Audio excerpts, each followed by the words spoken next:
ಬೀದರ್ನಲ್ಲಿ ಏಕಾಏಕಿ ಮತ್ತೆ ಕೆಮಿಕಲ್ ಸ್ಫೋಟಗೊಂಡಿದೆ. ಹುಮಾನಾಬಾದ ಕೈಗಾರಿಕಾ ಪ್ರದೇಶದಲ್ಲಿ ಸ್ಫೋಟಗೊಂಡಿದೆ.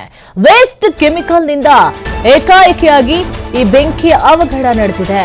ಬೇಕಾಬಿಟ್ಟಿ ಬಿಟ್ಟು ಹೋದಂತಹ ಕೆಮಿಕಲ್ನಿಂದ ಈ ಅವಘಡ ಸಂಭವಿಸಿರುವಂಥದ್ದು. ಬೆಂಕಿಯನ್ನ ನಂದಿಸಿದ್ದಾರೆ ಅಗ್ನಿಶಾಮಕ ಸಿಬ್ಬಂದಿಯವರು. ಸ್ಥಳಕ್ಕೆ ಪರಿಸರ ಮಾಲಿನ್ಯ ನಿಯಂತ್ರಣಾಧಿಕಾರಿಗಳು ಹಾಗೂ ತಹಶೀಲ್ದಾರ್ ಹಾಗೂ ಡಿವೈಎಸ್ಪಿ ಭೇಟಿ ನೀಡಿ ಪರಿಶೀಲನೆಯನ್ನ ನಡೆಸಿದ್ದಾರೆ. ವೇಸ್ಟ್ ಕೆಮಿಕಲ್ನಿಂದ ಏಕಾಏಕಿಯಾಗಿ ಬೆಂಕಿ ಹೊತ್ಕೊಂಡಿರುವಂತಹ ಘಟನೆ ನಡೆದಿದೆ. ಬೀದರ್ನಲ್ಲಿ ನಡೆದಿರುವಂತಹ ಘಟನೆ ಏಕಾಏಕಿಯಾಗಿ ಕೆಮಿಕಲ್ ಸ್ಫೋಟಗೊಂಡಿರುವಂಥದ್ದು. ಹುಮಾನಾಬಾದ ಕೈಗಾರಿಕಾ ಪ್ರದೇಶದಲ್ಲಿ ನಡೆದಿರುವಂತಹ ಘಟನೆ ಇದು. ಅದು ನೋಡಿ, ವೇಸ್ಟ್ ಕೆಮಿಕಲ್ನಿಂದ ಹೊತ್ಕೊಂಡಿರುವಂತಹ ಬೆಂಕಿ, ಅದು ಬೇಕಾಬಿಟ್ಟಿ ಬಿಟ್ಟು ಹೋದಂಥ ಅದು ವೇಸ್ಟ್. ಆ ವೇಸ್ಟ್ನ ಅಲ್ಲೇ ಇಟ್ಟಿದ್ರು, ಬೇಕಾಬಿಟ್ಟಿ ಅಲ್ಲೇ ಇಟ್ಟಿರೋದ್ರಿಂದ ಈ ಘಟನೆ ಸಂಭವಿಸಿರುವಂಥದ್ದು. ಬೆಂಕಿಯನ್ನು ನಂದಿಸಿದ್ದಾರೆ ಅಗ್ನಿಶಾಮಕ ಸಿಬ್ಬಂದಿಯವರು. ನೀವು ನೋಡ್ತಾ ಇರಬಹುದು ದೃಶ್ಯಾವಳಿಯಲ್ಲಿ ಯಾವ ರೀತಿಯಾಗಿ ದಟ್ಟ ಕಪ್ಪು ಹೊಗೆ ಆವರಿಸ್ತಾ ಇದೆ ಅಂತ ಹೇಳಿ.